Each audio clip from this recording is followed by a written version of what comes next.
I have not gotten a notification. Now I did. Watch live now. Jeurys Sports. We're live. Hello, viewers of the internet. Let's do it. Let's do this shit, motherfuckers. Do this shit right motherfucking now. Okay. Please don't do that anymore. I'm turned. It's playing beach volleyball. It's feeling good. Let's do it. Let me tweet it out, and we will get this bad boy going.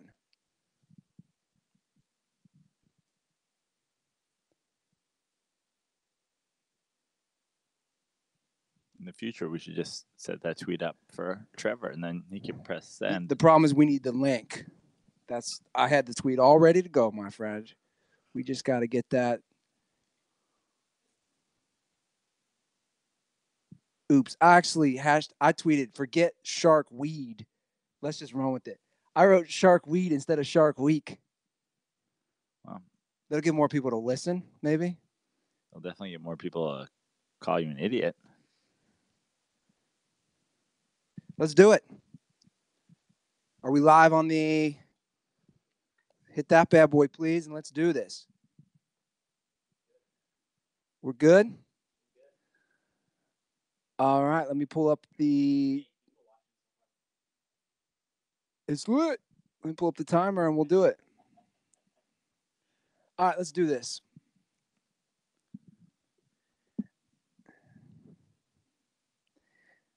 Welcome to the Dirty Sports Podcast. I am Andy Ruther, coming to you live from the Smut Studio in Venice Beach, California, with my co-host looking so fresh tonight, Joey No Chill Prano. Let's do this, Andy. Are we doing it? We're doing it. Did we do it? We're doing it. We're doing it. It's on. Good to be here. Happy Sunday evening. We meet again. I just saw you a few hours ago. Yeah, we played some pool volleyball. Hung out at the Savage Town pool. Savage Town Sundays, as it's been branded. I love that hashtag. Savage Town Sundays. Well, originally you wanted Savage Town Sunday Fun Day, and we had to veto that one. That's why 2/3 heads are better than one. I think that's a saying, right? Sure. 2/3 heads are better than one. And Prano. Yes. I'm in a good mood because of beach volleyball. Pool volleyball. You came last week. We had it for the first time. We had a new net. What'd you think this week? Fun stuff. I mean, every Sunday. We're doing it. Does this mean you're out on beach volleyball? No, we could do beach volleyball on Saturday. What if pool volleyball replaced your NFL? But I'm not ready to replace my NFL yet. Right. Well, good news for you, Andy. The Giants announced they're not punishing any players. The league has suspended their rules. So, I mean, there is a hole. There's a window here. I didn't see this. What about the league? What have you been doing the last few days? Dude, lots of thusting. And by that I mean I feel like that was like the most panicked. I don't know. I've been thusting. Leave me alone. I've been thusting. Well, here's what that's included. That is included. I finished the Vietnam War documentary. Excellent, by the way. I suggest it for everybody. I even teared up at moments. It was tough to watch. I've also done some amazing, what I call now, Andy Ruther high bike rides, which I'm going to now brand. You know the Jake Gyllenhaal movie, Nightcrawler? I'm going to call it Stoned Crawler, where I just go around West LA. You got to get better at branding. You're like Stoned Crawler. I call it Andy Ruther's late night little beach stoned bike rides. You see some things though, man. I'm telling, but here's the thing. Okay. So last night, little Andy Ruther, a little beach stone bike ride last night into a little Savage Town pool fun day Sunday. little action, you know what I mean? Here's what happened last night. Yeah. I left the Hostel comedy show that I host. Left it at about 10, on my bike. Went down from Santa Monica to Venice. Hit up Abbott Kinney. Hit up Abbott's Pizza. Got 2 slices of pizza. Just checking out the scene. Hitting my vape pen. Get to the good stuff. No, because this is pedaling, more pedaling, streets. Oh, I stopped by the One West Side neighborhood. I stopped by the fortune teller / palm reader. I went to see her prices. I'm kind of interested in that. She's a little overpriced. There's the one on Abbot Kinney. She's like, I see here, love to waste money. She said 8 questions. It was like $85. And I was like, what, 8 questions? 8 specific questions? You get to ask her 8 questions. Yeah, but I don't. Then it kind of scared me. I didn't want to play that game because I don't want to know things, I guess. You're like, am I a fuckboy? So then I be floating as often as I do. So then I bogue. What do you think of the name Savage Town Sunday Fun Day? She's like, this, you paid $85 for this? So then I biked through Marina Del Rey, which was lovely. It's lovely. I love looking at the boats at night. You know, it's just right there in the harbor. It's right there. You know, like the boats are right there in the marina. Dude, I saw. Okay, get this. Are you high today? I'm high on life, Joe Prano. But did you actually did Trevor make you hit the vape or anything? No, I'm perfectly sober. Okay. Or just maybe the sun ruined my brain today. Yeah, possible. 7 hours. Anyway, so get this. So I'm just sitting there in Marina Del Rey. This is just right stuff. There. Marina Del Rey right there in front of me. And here's what I do. I keep my headphones in. Wild.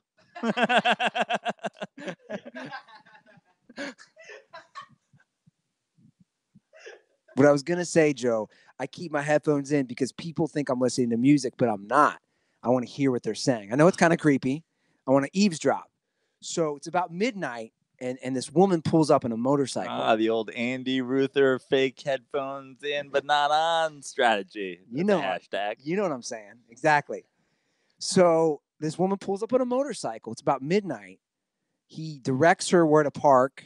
And she gets off. It was a pretty black woman, and it was a white guy. She was in like full leather motorcycle gear, and they had never met before. So I'm like, what's going on here, right? Thinking, where is this happening? This is in not too far from where your brother is at. One of those complexes up from Mariners Village. Okay. If you were heading, but what are you doing there? Just sitting on a bench, staring at the water and boats. Okay, and they've clearly never met. Fucking of mice and men shit. Yeah. They've staring at the boats. Well, it's very calming. And they've never met, clearly. And she's like, this is such a nice place. And a lot of thoughts were going through my head. I'm thinking, wait a second. Is this a first-time Bumble or Tinder meetup at midnight on a Saturday? Is she a hooker? So many questions. She goes, oh, this is such a lovely place. Look at the boats. And she even said, as I was sitting on the bench, she's like, oh, there's a nice bench for people to sit and relax. I'm thinking, yeah, I'm relaxing. I'm eavesdropping on your shit. And then they went inside, and I don't know what happened, but they fucked. I know that much. And I was really enjoying it. And then I biked by another complex, and I heard a girl. Did you hear another completely meaningless conversation that you're going to take us through word for word? I heard a couple having sex. Oh, yeah. Heard that. Yeah.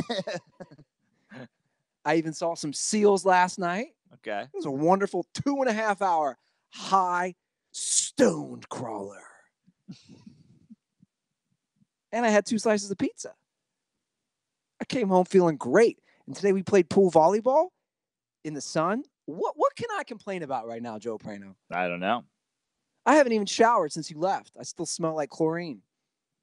Actually, salt water, because we got salt water in the Savage Town pool. Am I making any sense this episode? I mean, you're making sense. It's just pretty boring. Well, I can't be mad, Joe, because I'm feeling good. Great. Can't complain. Well, I'm happy for you. I'm glad you had a nice little weekend. Stoned Saturday bike ride, Sunday fun day, Savage Sunday. You got to try these stoned bike rides, man. They're a lot of fun. I mean, not gonna lie, Andy. This might surprise you. I have gotten high and ridden my bike before. Yeah, but it's all about exploring. Like I went from Santa Monica to Venice to Marina Del Rey. You explored the marina and you found boats. Dude, I went to the marina. There was boats there. Yeah. People having sex. It was wild. Wait, this is all kind of maybe. Was I just stoned and I thought it was way cooler than it really was? I was in the marina. There were boats. Then 2 people conversed. So wait a second. My 2.5 hour, which I called an adventure last night, was nothing interesting nor an adventure. Well, it just kind of sounds like a normal bike ride. Yeah. You found a bench. You stopped there. then other humans had an interaction nearby, which you heard because you creepily had your earphones on and without music. Yeah. And then the other night, my stoned bike ride, Thursday night, I saw a homeless couple going at it. That was interesting. Okay. She was Should have run. led with that one. She was run. This was in Marina Del Rey, also across from the complex with Ralph's. She was yelling at him saying, I tweeted this out. What did she say? Something about short At leg. Andy Ruther on Twitter if you don't want to miss these gems. Why you gotta kick a man while he's down, Frano? I mean, these were some gems. I'm gonna look it up. What did she say? She said, "Wait, what's your banner pic?" Oh, it's me and a bunch of Mexicans from the Mexico-USA soccer game. I changed it. Oh yeah, this is what happened. The woman yelled at him and said, "At least wheelchair boy treats me with respect." And I was like, "Oh shit, a homeless couple fight." And who's this wheelchair boy? Yeah, I mean, the most interesting part of this so far is the superhero known as Wheelchair Boy. She said, "At least wheelchair boy treats me with respect." And the guy shouting back at her, she's walking away, says, "I spent $60 on our date. I took you to the movies." I'm thinking, bro, what movies are you going to for $60? I mean, I know they got the dine-in theater in Marina Del Rey, but I don't know, man. It's an expensive movie. Oh, 2 tickets, $15 a piece. You're already at 30. Coca-Cola is about, what, $25 these days? Yeah. So, sounds like you found some sort of budget theater. Yeah. I didn't pursue that scene as much as I wanted to. I did have a homeless girl yell at me the other day for pulling out my phone and filming her. That was funny. What'd she say? She goes, I posted it on by Snapchat or my. I'm sorry. Is anybody still watching this live stream? Supposedly 26. Well, there's more than that. That's always misleading. I suppose that I posted it on my Instagram. I was filming her just yell at nobody, and she's like, "You don't film me. You don't film me." And she walked over to me, and I was like, "Oh boy." And I was just wearing swim trunks and flip flops, and I go, "I wasn't filming you." I go, "I was filming that Time Warner truck because I'm sick of them parking here. They can't park here." She goes, "Yeah, you're fucking right." And then she went. Outsmarting homeless people. Dude, this is the best part. She goes, "Fuck that guy." And she went, and he had cones, and she threw the cones down the street. And then I was around a few minutes later. You've lured a homeless person into assaulting a Yeah. Here's the best part. Worker? The Time Warner worker came out 5 minutes later as I was walking back, and she got in his face. She's like, "People don't want you parking around here," and I agree. And I'm like, "Oh my God, I have an assistant." The sheriff of Savagetown has a crackhead assistant. Now I'm filming you. Yeah. Anyway, that's what's been going on in my world, Prano. Wow, exciting weekend. Yeah. What about you? Nah, not much. I can't even think of. I didn't really get up to a whole lot this weekend. Went out on. I went to the marina yesterday. Boats went out. My brother now has 2 boats. Yeah, you were saying that last episode. Yeah, 2 boats, and so we took his new one out for a little spin yesterday.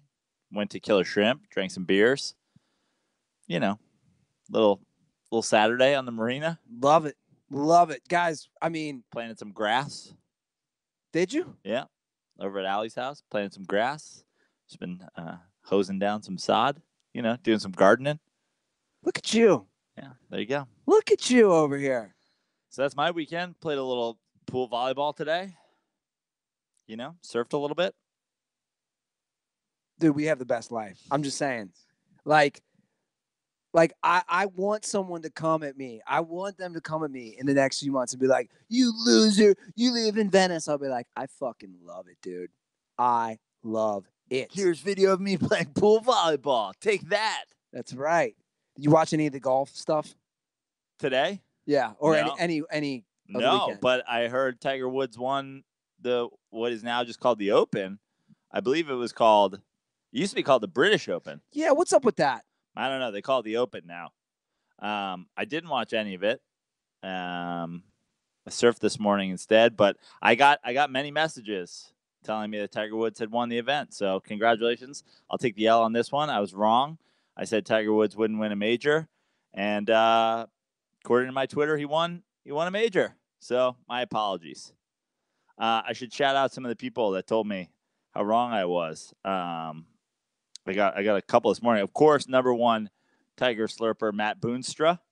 He was in my mentions nice and early this morning. And then Look at Prano with the phone out, locked and oh, loaded. I gotta get. Well, there's one guy I want to shout out because he was coming at me hard this morning. He really wanted me to apologize. It's at DSBS55. It's full name. Now he's either a golden retriever who knows how to use Twitter, or a cheddar dick afraid to put his own face and name on Twitter. What is that? What is that handle again? DSBS55. Love it. Yeah, so another faceless troll. Pretty sure it's a golden retriever who knows how to use Twitter. Those are smart dogs. He wanted me to know. What did he say? I hope you have no problem. You're admitting you were wrong for the first time in your life. After he wins today, you said he was irrelevant and had 0% to win a major this year. So my apologies, Tiger. Tiger won. It's always funny when people are tweeting that before he wins, especially in something as difficult as golf. Yeah. Like, are they sending that when he's got the lead with 15 holes to go? In the end, they were right. Right? Did he not win this thing? Why are you guys looking at me all weird? Did he not end up winning? He did not win. He didn't win? No, Tiger. There was a playoff. He lost in a playoff.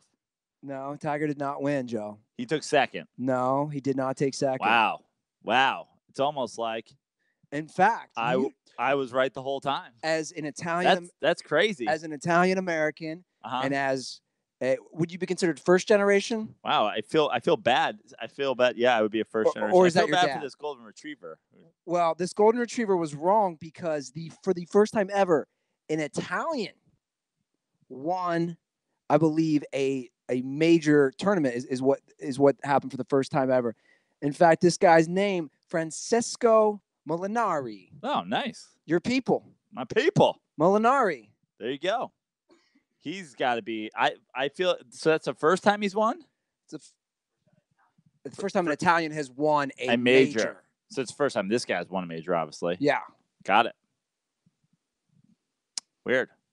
Well, good job to the Italian guy. Yeah. I did not know. I did not watch. I don't care for the golf. But I told you I'm ready to get into golf. Okay. I love playing golf. Personally. I love playing golf. Not watching. Yeah. I am ready. I've got some advice from Cutter, my dad. Struggle's real there. I invited you to play on Friday. You flaked on me. Well, no, hold on. Would you call that a flake? Yeah. Here's what happened. You said you want to go to the driving range. I assumed we were going. I said Friday afternoon. Before noon. Well, first of all, I said Friday afternoon when I invited you. Okay. But you said then I had done my little beach workout and I was lying at the pool and I was like, man, this is so relaxing. And you said 4 p.m. and I'm like, I ain't about to fuck with that LA traffic. Well, first of all, I was planting grass, and second of all, I was trying to wait for the sun to go down a little bit, like now you gotta get that sweat, midday hot sun. So you didn't go? No, because everybody bailed on me. You bailed on me. Brian bailed on me. My whole crew was supposed to go, bailed on me. So I just was like, fuck it. I guess I'm going to happy hour. Trevor, you want to go hit some golf balls? My phone works. Yeah. I had a threesome all ready to go, and then but we were gonna do driving range. I mean, that's not a threesome. Is that considered a threesome? Hey, look, I put it out there. Everybody said they were down. Then I just was like, I'm just gonna go at happy hour and start drinking if all my friends just don't want to hang out and do the things that they said they wanted to do with me. All right, cool. Fair enough. But you want to get in the golf? I do. I do for real. I was being an LA douchebag on Friday, and I shouldn't do that. I can admit when I'm wrong. I shouldn't have just sat by the pool and passed out like a piece of shit. I will get a used pair of clubs in the next week. Well, we're just going to go to the driving range, too. So I told you could just use my clubs. I know, but I want to get a used pair so I can go to Penmar in Venice. And we can play. What do they got, 9 holes there? Yes. Yeah. Penmar, infamous because Harrison Ford landed his plane there. Well, Crash was playing there. But, yeah, I guess technically he landed it. But he landed it, in the last year or two? Yeah, it's a couple years ago. Fucking Chewy. Took off from. I'm blaming Chewy. Took off from Santa Monica Airport, which is right on the other side of Penmar. Duffed the takeoff. Put it down in one of the fairways. Do you think any of you guys are gonna laugh at this. Do you think any of Harrison Ford's experience as Han Solo and the Millennium Falcon played any part in him landing and not killing himself on a golf course? 0%. Okay, none. I mean, I would say the only like loose connection that you could make is that like he played this guy and maybe that got him interested. Oh, sitting in the cockpit. This is interesting. Maybe I should try flying, and then just took up flying after that. Gotcha. Okay. It's the best I got. What do you think, though? What do you think about this golf thing? What, the golf tournament, or you taking up golf? Like me taking up golf, man. Sure, go for it. This is a big deal. I don't know why Trevor's giggling over there like a schoolgirl. Well, here you've won the same amount of majors as Tiger Woods in the last decade, so time to take it up. Shots, fire. You know, I've said it on this. Do you not like Tiger though, Joe? I don't. Well, first of all, the only thing I know about Tiger is he was once good at golf. He cheated on his wife a lot. He was addicted to all kinds of fucking sleeping pills. He had a domestic violence dispute that led to him crashing his car and us finding all about the cheating. And he used to fuck Perkins waitresses, even though he was a billionaire. Like, that's actually a positive. Yeah. My issue, and my issue, and I've said it before, is why does this have to happen to me on a Sunday where like I'm on Twitter and just like getting going and everything is like Tiger. Like he is Dwight Howard.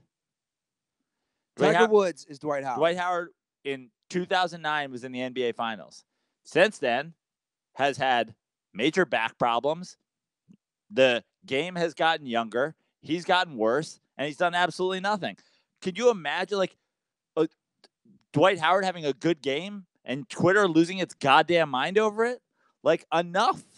Just enough. Well, he definitely... Even this morning, people tweeting directly at me. Well, he definitely has to win a major. How about, like, can we... How would you... Let me ask you this. How would you feel if Tiger won a major? Great. I mean, majors are not easy. There's only four great. Year, then suddenly he'd be worthy of tweeting about nonstop I mean, our boy Tug Coker. That's it. Sunday's canceled. Sunday Tiger's back. Go cancel your day. It's couch time. It's like I feel the exact same way about Carmelo Anthony. Like it'll happen where everybody will start tweeting, Carmelo, oh, he's going to the Rockets? He's going to the Lakers? Who gives a shit? He's terrible. Who cares where Carmelo Anthony goes? He's not making the Rockets better. He's not making the fucking Nets better. He's not making anybody better. Why do I care? He's washed. Call me when he's not washed. And this poor Italian guy, whose name I didn't even fucking know, the first Italian to ever win a major, no one tweeting about him. Yeah. Nobody. Disrespect to your people, man. I'm serious, though. Disrespecting the Italians, bro. I just like it's like when I wake up to direct tweets at me telling me about Tiger Woods, what place did he finish in? 5th? 6th? 8th? Here's a rule. If a golfer isn't in the top, I don't know, 50 in the world, you're not allowed to tweet me about him. You're not allowed to tweet me about a golfer outside of the top 50. I can name 6 golfers. Francesco Molinari. Is it Francisco or Francesco? Whatever. Tomato. Jordan Spieth. Yeah. Rory McIlroy. The Dustin guy. Dustin Johnson, right? He's the one that fucks Gretzky's kid.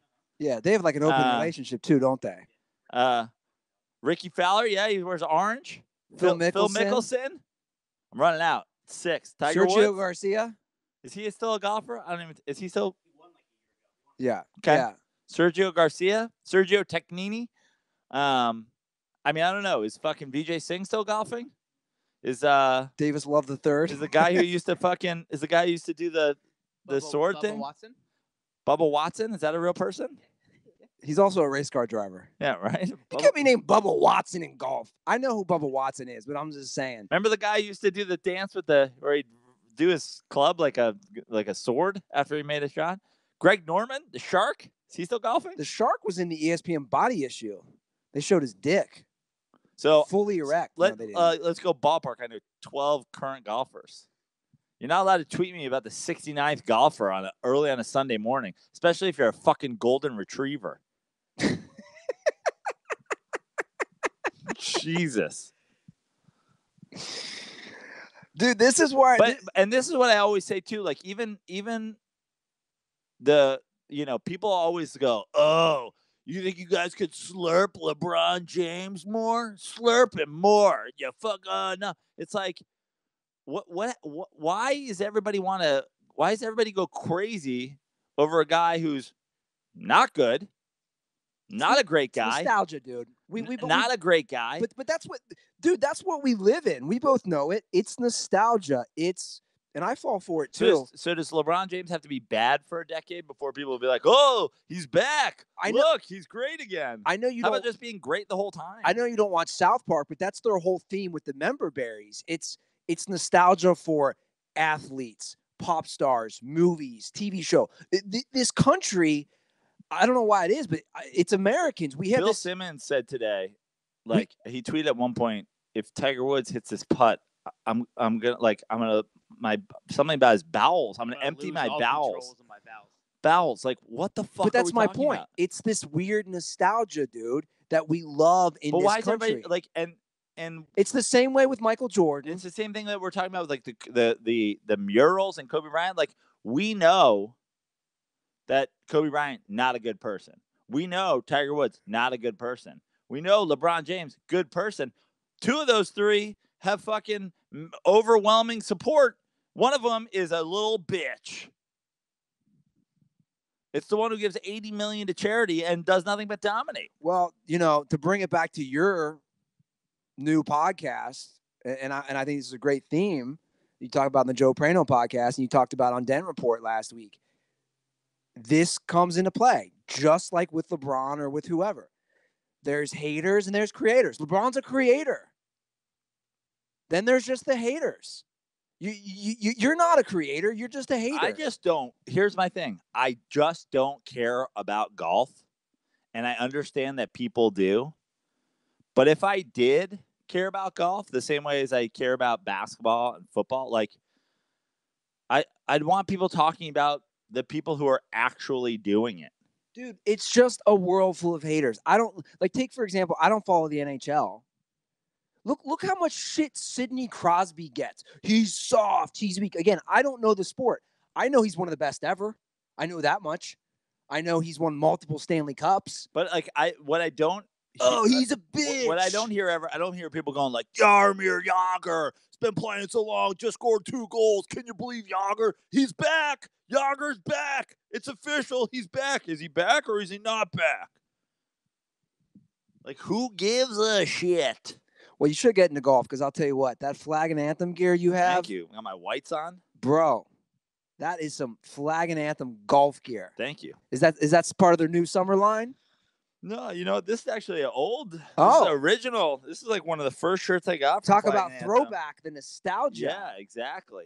It's back. The white outfit, it's back. Well, guys, you can look just as good as Joe. And if you want to get some dapper gear for the golf course, go to flagandanthem.com, drop promo code DIRTY because that will get you 25% off your first order. They got a bunch of great new clothes. They even have shoes now. Now is the time to take advantage because this offer will not be around forever. So go to flagandanthem.com and drop promo code DIRTY at checkout to get 25% off your first order. Now we touched on it briefly. LeBron James had another mural in Los Angeles defaced, and it's disgusting. By the way, it's not even just disgusting about these Kobe haters about LeBron. What's disgusting to me is these artists are talented. I mean, I would just stop doing it. It's just stupid. I honestly don't even want to talk about it much. It's like, okay, that's fine. You know what? I've always said on the show, I don't really have a strong opinion on the Lakers. I hated Kobe Bryant as a player. He's everything that I dislike about guys that I would ever play basketball with. And I hate Lakers fans, and now I hate Lakers fans even more. And I never understood this decision from LeBron James. And honestly, I hope he's regretting it. He he never belonged here. He straight up didn't, and he did it for the wrong reasons, and it was never the right decision. And I wish somebody had been there to tell him, dude, everybody here's a fucking loser. Like, it's not going to go the way you think it's going to go, because not a single person here knows a goddamn thing about basketball.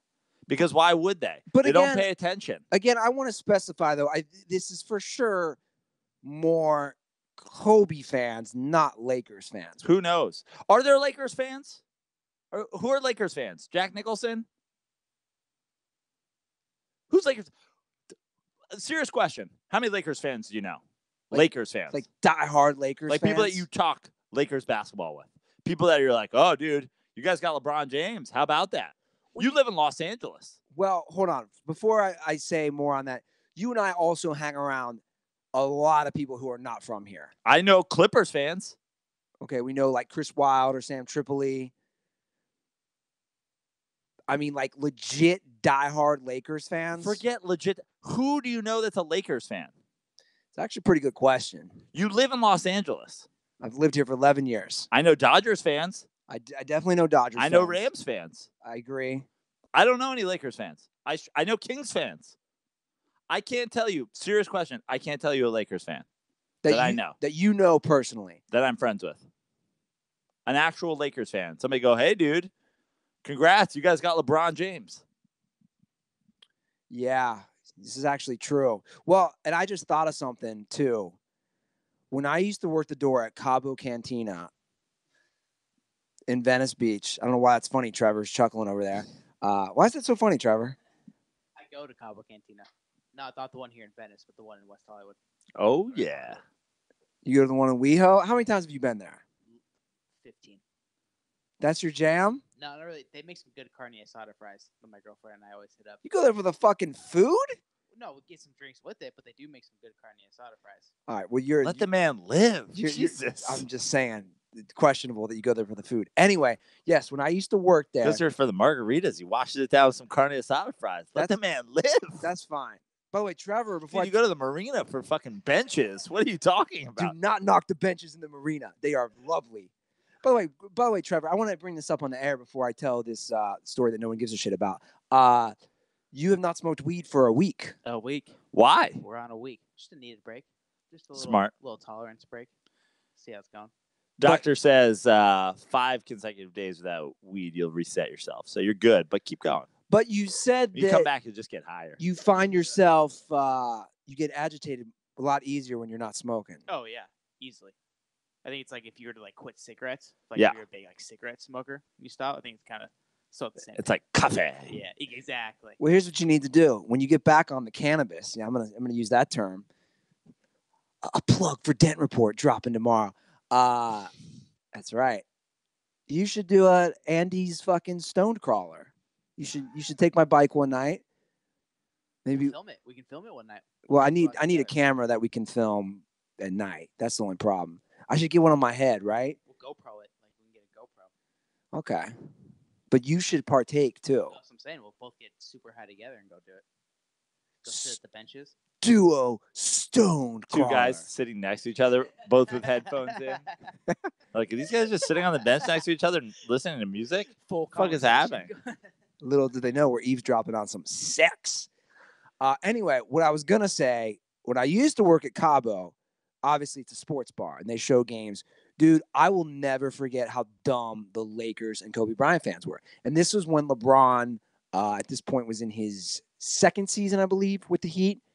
Dude, I would partake in the arguments because we were allowed to. Like, I would hop in with these fans. They're just, you're talking about Lakers fans, Joe. They're delusional. They're just Kobe. And they don't dude, you were going back and forth today. I mean, we had like a peak Kobe fan today on Dirty Sports. He literally replied and said, like, it was like trashing LeBron. And his thing was, well, the one thing I know about Kobe, he never would have lost to that Mavs team. And I had to quote tweet it and been like, is this a joke? It's got to be a joke, right? Like, Kobe did lose to that Mavs team. Kobe lost. He got swept by that Mavs team. He scored 2 points in the second half of the Game 4 sweep, which the Lakers lost by 36 points. I would call Lakers. Now, there's different fan bases that I don't like, but even some of the fan bases that I don't like, a lot of times I would say they're knowledgeable fans. Like take, for example, I'm not a big fan of the St. Louis Cardinals fans, but probably because they always beat the Reds, so it's just jealousy. But I would call them knowledgeable fans, right? I feel like they understand baseball. They appreciate, they know it. I would call Lakers fans completely ignorant, unknowledgeable fans. I wouldn't even call them that. I would just call them front runners, and I would call them like it's a bandwagon fan base. So they have no basis to speak from because they're not watching it on a day-to-day basis. I mean, perfect example is, the way that Mike D'Antoni is treated. Like, bring up Mike D'Antoni around a Lakers fan sometime. They're like, fucking worst, terrible. It's like, dude, he had Kobe Bryant and Dwight Howard. And, oh, yeah, they fucking both stink. And Mike D'Antoni's now coach of the year. It's like, just be knowledgeable. Just watch. Watch your team. Yeah. That's what I'll say about, my teams, especially the Mets and the Knicks, disaster franchises over the last 25 years. The teams, the fans watch it, and they just like, it's a cynical, depressed, angry. I mean, the things that Mets fans will reference when something happens on Twitter or something happens to the Mets on Twitter, they'll be like, remember when this fucking happened? I'll be like, shit, I didn't even remember that. Dude, I know, like, think about just basketball fans here. Do you know any, like, I can pretty much name a fan of almost every basketball team that I know here in Los Angeles. And I don't know any Lakers fans. I straight up don't know any. I mean, I'm struggling too. That's the truth. But they'll appear. They're going to appear again this season. Now LeBron's here. Well, let's talk about the Lakers for a minute. Not that we haven't been the last 20 minutes, but they add Michael Beasley. I mean, I am really intrigued by their roster. At this point, the Lakers, obviously on top of LeBron, Prano, they've added Rajon Rondo. Yep. Michael Beasley now. Yep. JaVale McGee. Lance Stevenson. I mean, this is an interesting group of characters on top of the young talent they have with Kuzma and Ingram and Lonzo Ball and all these guys. What do you make of this roster they're putting together? I mean, I think part of the strategy from the beginning was going heavy defense. Rondo, Lance Stevenson, McGee. They were trying to come out, and then I assumed that their approach was getting Kawhi Leonard. I think that was their strategy the whole time. They were just going from a first things first. You can't beat the Warriors if you can't stop them. Yeah. And then but and now I think, they're doing, it's a very similar approach that the Heat had in filling out their roster when LeBron went there in the first place. It's like they had three guys who were, none of them were max guys, but they were all like a big chunk of the money. And then they had just fill it out. I mean, everybody was saying the same thing. It was like, they signed Birdman. Like, fuck, is he in the league anymore? Like, it was always the Mike Miller. I thought he was retired. And like, that's what they did. They filled it around with like just Shane Battier. Yeah, exactly. Just like Norris Cole. Vets you've heard of that, have a role. Michael Beasley, if you're the Lakers, he has a very defined role. Come off the bench, score, get buckets. Yeah. He did that for the Knicks last year, and he did it fantastic. He was tremendous for the Knicks last year. And great news for Michael Beasley. Cannabis is fully legal in the state of California. Yeah. He's going to fit right in. Now, egos, though. I mean, just look at those egos right there. Between Beasley, Rondo, Lance Stevenson alone, and then obviously toss in LeBron. I mean, you're not that LeBron has an ego or anything, but you're dealing with different types of personalities. I mean, Luke Walton, we always talk about ego managers as NBA head coach. Like, dude has his work cut out for him to get these guys to mesh. Right? Yeah, absolutely. I mean, I think that's every NBA team at this point. And honestly, the NBA a little bit more so than other sports. But at this point, every professional sports team, these young, rich athletes that have been told they're the greatest thing in the world. They were all the best AAU player. They're all the best ever. Like, is it that much more, of an ego situation than Russell Westbrook, Carmelo Anthony, Paul George, Steven Adams? It's like every team has. Sure. I think it's just a different type of management. Really, the only complete and utter wild card is Stevenson. Right? And Beasley's not the guy he was just a couple years ago. Remember that video he did when he was talking about like space and shit? Yeah, and opening up the 11th% of his brain. Well, here's what I had planned tonight, and I didn't really let you know this. Someone who I think would be great at relaxing people would be Bill Walton, because obviously Bill's the easiest guy to talk to. We've met him. He's just a. Are you saying Luke should bring in Bill to be like a little bit of a? Yes, like his consigliere or something. Yeah. Somebody who's going to give him advice. Isn't that the guy who won the British Open today? Yeah, it was consigliere. Francesco Consigliere. So I have Bill Walton on the phone, and he's actually spoken to Luke, and he's going to share some of the things that he gave to Luke that he thought might help deal with all these different egos in the Lakers team. Bill, are you there? Hello, Andy Ruther and Joe Prano. This is William Walton. You can call me Bill. You love it when I do that, don't you, Andy? I give you my full name. Did you know my full name was William Walton? Sounds like William Wallace, like Braveheart, except I've never painted my face blue. I did think my face was blue one time after taking a crazy dose of LSD at a Grateful Dead concert. I was so high I could have sworn John Mayer was up there with the Grateful Dead, but that would be ridiculous. Anyway, I did speak to my son, Luke Walton, my son, on the phone the other day. I called him up and I said, hello, Luke, this is your father, Bill Walton. And he said, hello, Dad. And I said, well, it looks like you've got a lot of egos to manage this year. You've got Michael Beasley and his 11% of the brain. You've got Lance Stevenson. He's going to be blowing on fellows. Not blowing fellows. God, I would never say that. Keep it clean over there at the Dirty Sports. But blowing on people. Then you've got, of course, Rajon Rondo, a fine point guard. Played with many egos in Boston back in the day. Paul Pierce, Ray Allen, and Kevin Garnett. So he knows what it's like to be on a super team, if you will. And then, of course, you have the man. That's what I call him. I don't even refer to him by his name anymore. He's not the king. He's not LBJ. He's not LeBron. He's just the man. That is what he is, and that is what he does. He does manly things in a game of boys. And I said to Luke, what are you going to do? And he said, well, Dad, what's your advice? And I told him, Luke, look, first things first, put them all in a van, drive them down here to San Diego, beautiful San Diego, California, where my home is right here just on the outskirts of Balboa Park, one of the most glorious and beautiful, perfectly manicured parks in all of Southern California. I said, bring them down here. We'll put them all in the teepee.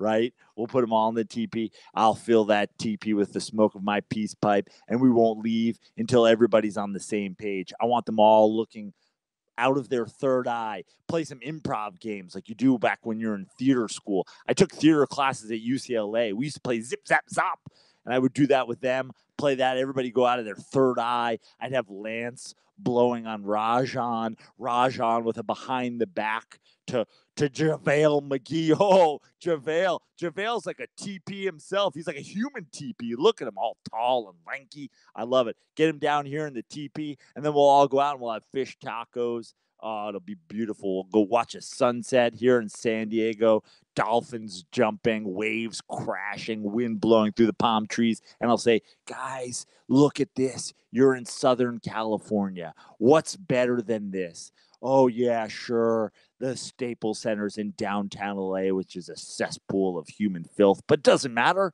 It's still in Southern California with just a 20-minute drive. You could be up in the mountains or out by the ocean.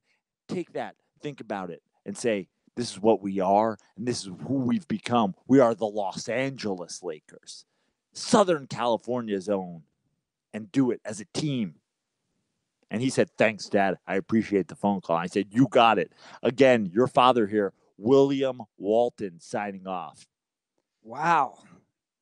That was some amazing insight, wasn't it, Joe? I think that was incredible. I'm surprised with all the JaVale McGee and LeBron. There wasn't a throw down in there, but that wasn't part of his advice for them. But I think Bill's really on to, or I should say, William. Yeah, William Walton. William Walton is really on to something. Get them all relaxed. Take him to the teepee. He's got a teepee in his backyard. I do know about the teepee. The teepee's infamous. Yeah. God, how I would love to go to that Do the Lakers sign Richard Jefferson? You know, Big Bill loves Richard Jefferson. He does. Is Richard Jefferson still playing? He was playing last year. He was on the Nuggets. Okay. Speaking of Nuggets. I wasn't sure. I like it, though. I do think the Lakers are, because of all those different types of players and the kind of the hodgepodge of guys that they have, I think they're going to be interesting to watch. Like I said, anybody ever wants to come over here to the Smut Studio, I got cable. I got TimeWarner.net. We can watch them because they'll be interesting. Yeah. No, for sure. I mean, it'll be their season. People will come at that. I'm sure people will attack LeBron. They probably won't have the best record. They'll probably finish 4th or 5th or something ridiculous, And then, of course, they'll go into the playoffs, and they're going to be playing in the Western Conference Finals because they have LeBron James. That's what LeBron James does. Yeah, gotcha. So, you want to talk a little baseball? Sure. You guys, you traded your boy Familia for nothing. Is it pronounced Jeurys? Yes. Jeurys, that's a great name. Yeah. Jeurys Familia. That is a great fucking name. I mean, we got the most boring white names. Joe Prano, Andy Ruther. This dude's named Jeurys Familia. I'm going to name my kid Jeurys Ruther. I'm going to name my kid Jeurys Garcia. Love it. So you guys traded him for like a fucking bag of peanuts or some shit? Yeah, it was classic Mets. They said like, oh, we're going to take on more money. We'll pay a salary if we have to get better talent. And then they didn't pay a salary. And then they got a, 24-year-old single A third baseman. And then they got the reliever sounds like he's going to be okay, but still. Yeah, nothing. And then they pulled the trigger super early. It's like the deadline's the end of the month, I believe. And they're trading him now. Yeah. Yeah, it's just a classic Mets, like fucking up their own. They can't even trade guys right. But of course, their GM's like dying of cancer. So now I have 3 different guys who are all like sharing the load of GM. It's like, how about hire another GM? Would you say you're more of a Mets fan or a Knicks fan? Or is that just a dumb question? Yeah, it's a pretty dumb question. The only thing that I would say kind of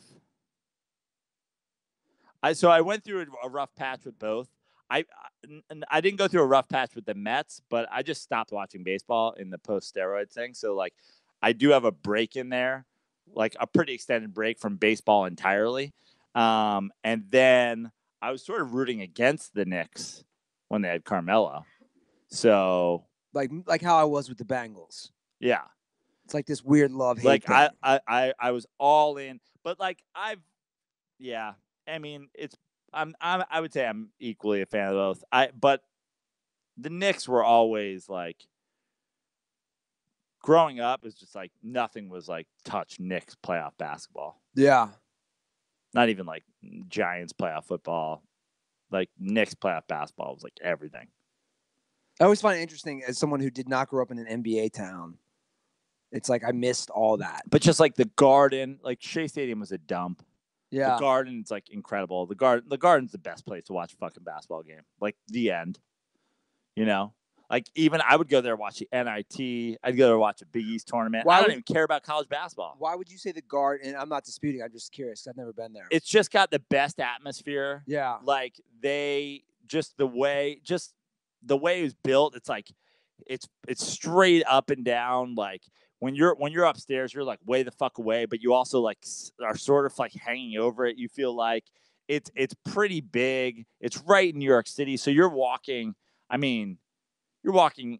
It's above Penn Station. You're walking out of the city and right in. It's not like downtown LA. Like it would be the equivalent of walking like from Sunset Boulevard into a stadium. Gotcha. You know what I mean? Yeah. And the marquee outside, and just like the energy, like the atmosphere in the garden, like nothing touched.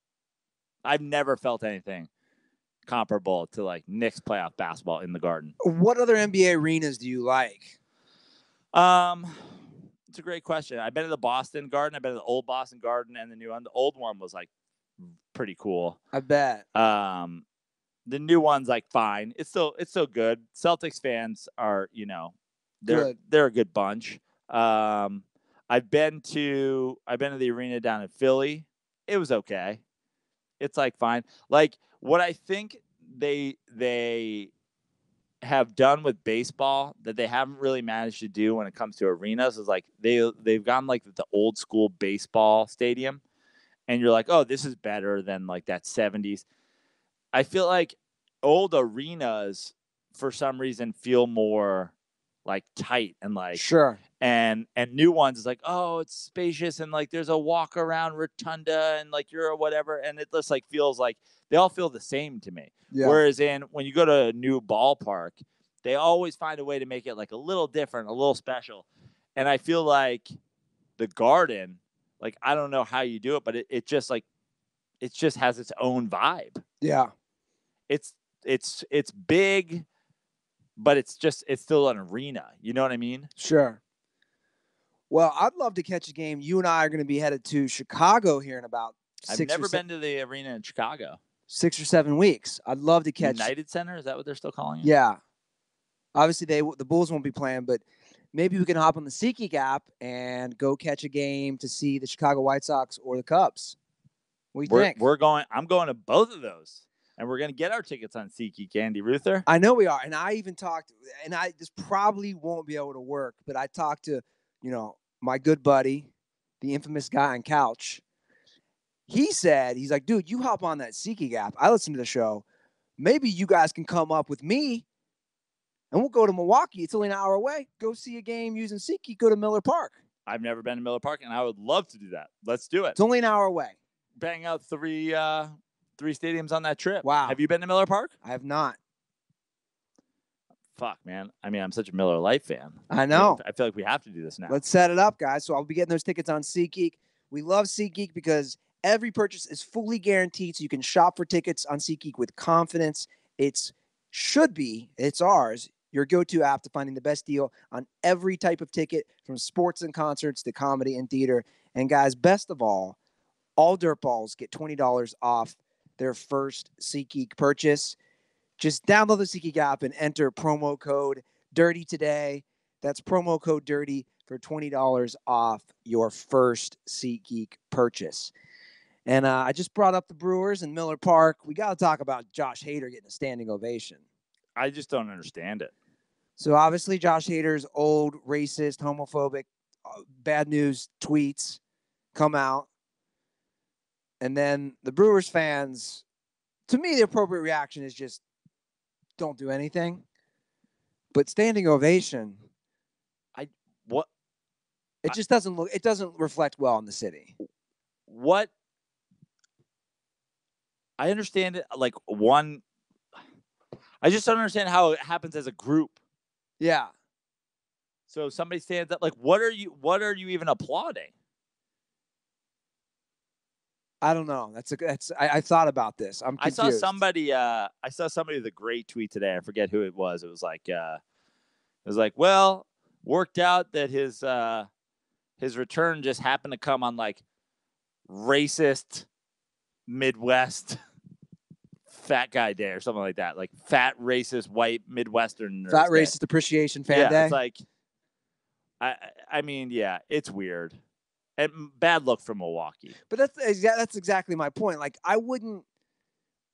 There's a difference between supporting the guy. We've said, again, we're not justifying any of the tweets, but he did some fucked up shit. He was younger. His teammates have his back, so they know him well. But again, to me, the appropriate response is no reaction. To stand and applaud. And the appropriate response is like, oh, maybe it's time to go to the bathroom.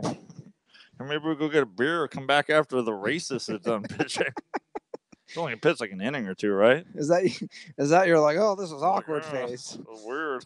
Get me out of here. This is the guy who was dropping the N-word, right? Maybe we go to the bathroom. Yeah.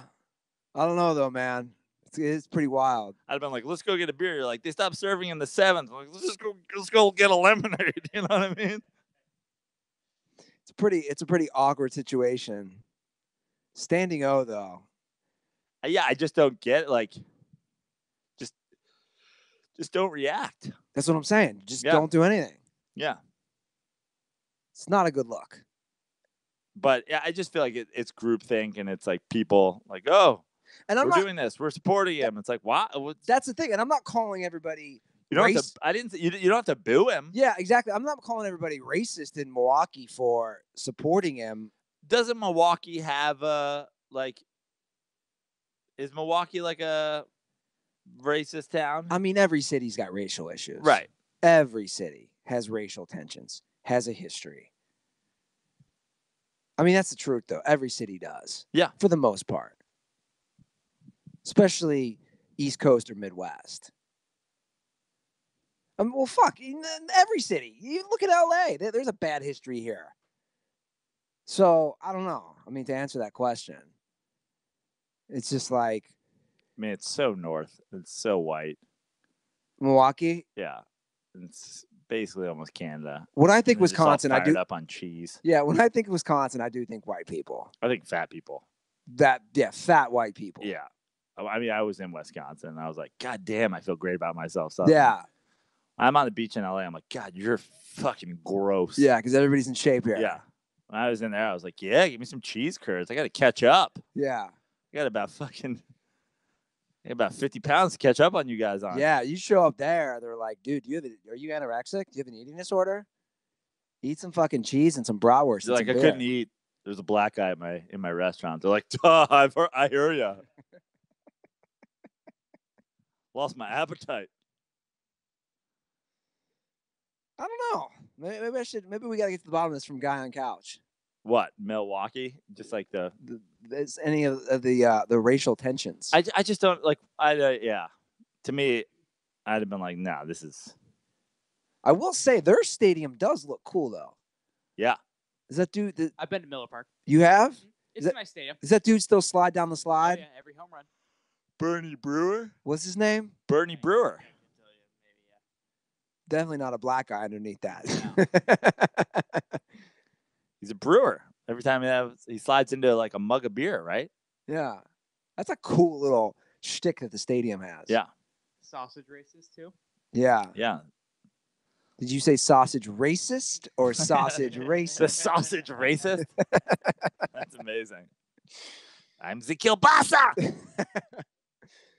I got to bring this up, and this is old news, but I just thought it was the funniest thing. One thing I love, and you know what? I have not been to a minor league baseball game probably since I went to the Las Vegas 51s when I lived in Las Vegas, the AAA affiliate. Who is it? The Mets now?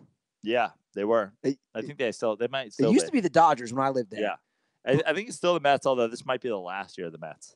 Okay, yeah. Because you know the Mets, when you're going to be bringing guys up and down from AAA, you definitely want them flying from Vegas to New York. Yeah, it makes sense. Fucking idiots.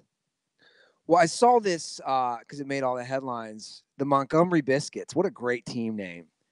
They did a promotion, and it happened yesterday. They are a Tampa Bay Rays AA affiliate. This was their promotion. Millennial Night. And they promoted it as free stuff, participation ribbon, selfie stations, napping areas. Oh, the shots fired at millennials. The tweet said, want free things without doing much work? Well, you're in luck. Riverwalk Stadium will be millennial friendly on Saturday, July 21st with a participation ribbon giveaway just for showing up. Napping and selfie stations along with lots of avocados. Bro, the troll level on this is 100. And then, of course, the millennials trolled them back by still not caring about baseball. They're like, we're not coming. Did we get a turnout? Do we have any numbers on Millennial Night? I don't know, but I read a lot of the tweet responses. of just angry people. Well, first of all, this made headlines everywhere. Yeah. So people who don't, what amazes me about social media is people don't understand how marketing works. This was brilliant marketing because everybody's talking about it. So here's a tweet from some. No, it is. I know you were mocking me earlier. Those were some bad hashtags. I understand marketing, Joe. I see where you're going with this. But listen to these tweets back. I understand marketing, Joe. I do. I understand it. I was calling the Donald Trump thing way before it happened. I was. What Donald Trump thing? I was saying the longer everybody takes this guy serious, the more he's going to win. He was taking it right out of the Kim Kardashian or the Kardashian playbook, and he did, and he brilliantly did, and he won. So you know what? I told everybody first. Anyway, you don't like somebody, you want somebody to go away, ignore them. But what do I know? I know a lot, motherfuckers. Okay, so this guy tweets, right, to quote tweet their promotional tweet, because the best way to drum up business is to ostracize an entire demographic. Actually, you weren't going to go to the game anyway. Also, why ostracize them? You're giving them free stuff, the selfie station, avocados. I mean, if you lived there, you would have gone just for the fucking avocados. I just don't understand people that were people genuinely getting mad. I think this is such a funny promotion. I mean, we also know that millennials are well known for being offended by everything, right? So, is this a surprise? In fact, I'm sure somebody's suing them over it. How dare you? I'm not a millennial. I won't be labeled. Why are the millennials? In fact, I've heard that the Montgomery Biscuits have officially lost their team due to the tweets that they wrote about this. They've already taken away their team. Well, they haven't backed down, and they kept responding to people. That's what I Good. Like. Why are millennials such bitches? This is what I was trying to figure out the other day. Because the parents had to be culpable here. The parents of millennials, like Trevor, hop on here. You got to be our millennial guy. Careful. Any of that shit gets spilled on? Our millennial intern just spilled a beer and almost knocked over a fucking audio gear. Are we good? We're good. It's on the carpet, but. Wow. Well, whatever. Just improve the carpet. Yeah, even though that was one of the completely clean areas. Look, you can tell how clean that area of the carpet was. That was an area of carpet that had not been touched. Well, now it has. Okay. Anyway. It's a fumble. My bad. It's all good. You're not getting paid this week. Okay. What year were your parents born? If you don't mind me asking. My mom was 61 and my dad was 67. Okay, so in the 60s. I'm just trying to get to what are you doing here? What kind of fucking crazy Andy Ruther math is going on? Well, because this is what I'm thinking. Is it that these people born in the 60s and 70s, is it their fault that the millennials are such bitches? No. It's like the problem is I'm just trying to get to the bottom of it. I don't know. No, the problem is that everybody this is the same thing as we were talking about with like the hater thing. It's the group mentality. It's worse. Once one person says like I'm offended by this or you can't do this or everybody has to have this, then everybody goes, well, then we have to have it. And then it just spreads. Yeah. I've said for a long time, we've halted evolution. We've halted it. It used to be only the strong survive. Now we protect the weak. And so the weak are just giving birth to even weaker. And everybody gets their, like this thing is saying, everybody gets their participation trophy. There are no grades. We won't be grading. You'll come into the end of the school year. You'll tell me how you think you did. Yeah. Everybody, I mean, there's some up front. Now the complaints about the people being upset that Scarlett Johansson's going to play a transgender, that The Rock played somebody with a fucking missing a leg. Everybody needs to be coddled and needs to be told, oh, it's okay, unless you're a white dude and then you're the devil. And everybody needs their own little chunk of it. Everybody's privileged except for my group. My groups, we're black, so we're not as privileged as the Latins, and the Latins aren't as privileged as the whites. Women aren't as privileged as men. It's like everybody's just crying, woe is me. Look at how difficult my life is. Meanwhile, everybody's life is fucking fine because what the hell are we talking about? Like a couple hundred years ago, you would have died of fucking smallpox. Yeah. Now you're like, I don't have the 7. I just have the 6. If I was white, I would have the 10. I'd have the X. It's like everybody just bitches and complains, and then everybody has to be equal. Everything has to be equal.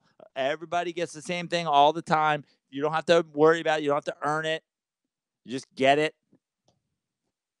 It's the way it goes. Because how dare somebody have something that somebody else not have? It's gross.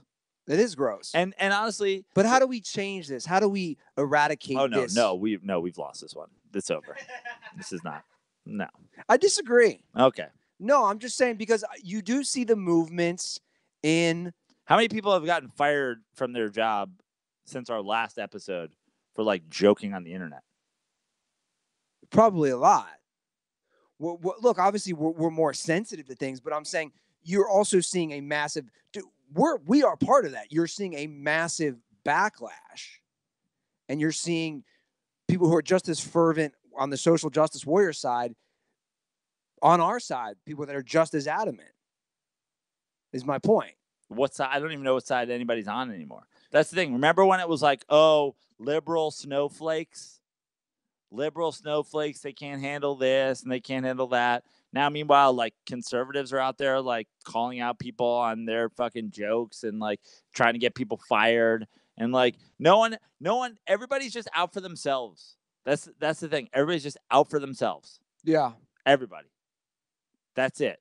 If it affects me, then it's important. If it doesn't affect me, it's not important. Fuck everybody. I need my shit. You get your shit. That's it. Conservatives, liberals, women, men. So we were talking about this on the Dent Report. It's cutting up the whole world into little subsections of people and being like, we're going to have our march because we as white male podcasters with brain injuries have been treaded on for too long. It's the Dent March. Dent March. Dent March. We want to be on the iTunes charts. It doesn't matter. You know what? Maybe people with dented heads, they don't know how to subscribe on iTunes. So we should just be automatically allowed to chart. We should be number 1. It's like it's fucking ridiculous. Yeah. You don't have to earn it. That's the problem. It's what's funny. They really show that. I want to be in the NBA and the WNBA. Just because I'm not good enough doesn't mean I shouldn't be allowed to be there. I made that joke on Twitter. I'm sure I'll get fired over if I ever actually have a job. But I made the joke on Twitter a few years ago about the Sports Illustrated swimsuit issue.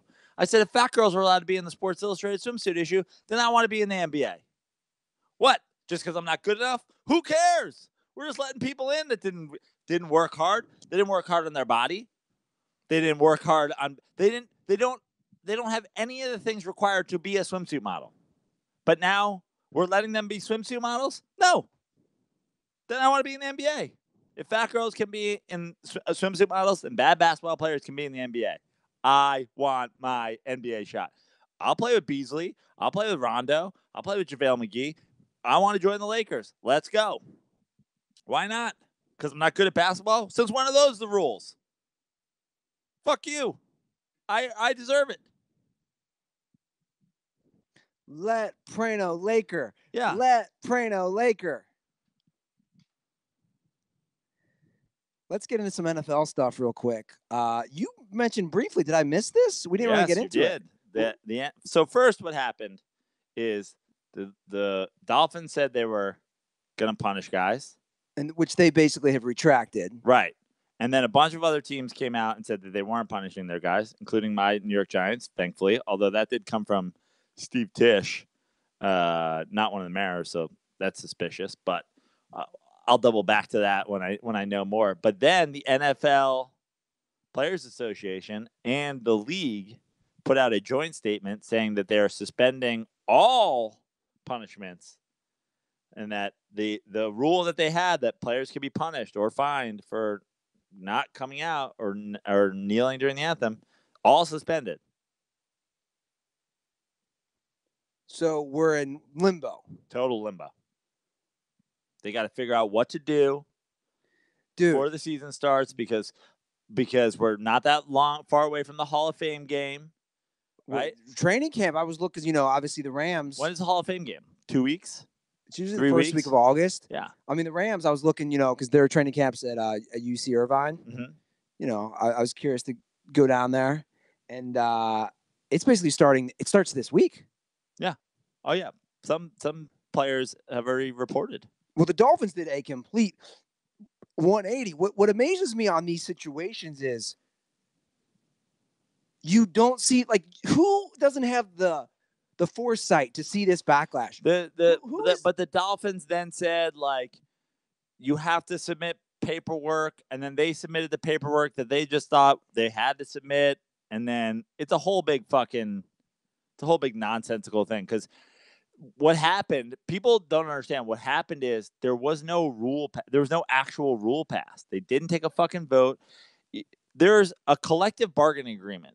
There's the owners and the Players Association. And they have an agreement that they both sign saying these are all the rules that we agree on. Sure. And if the players don't like it, they can strike. And if the owners don't like it, they can fucking not have a team, whatever the case may be. So that's why we've had strikes in the past over different issues. The owners just said, this is the rule. And the players like, we didn't sign up for that. And they're like, fuck you. And then teams started saying, okay, we're going to abide by this rule.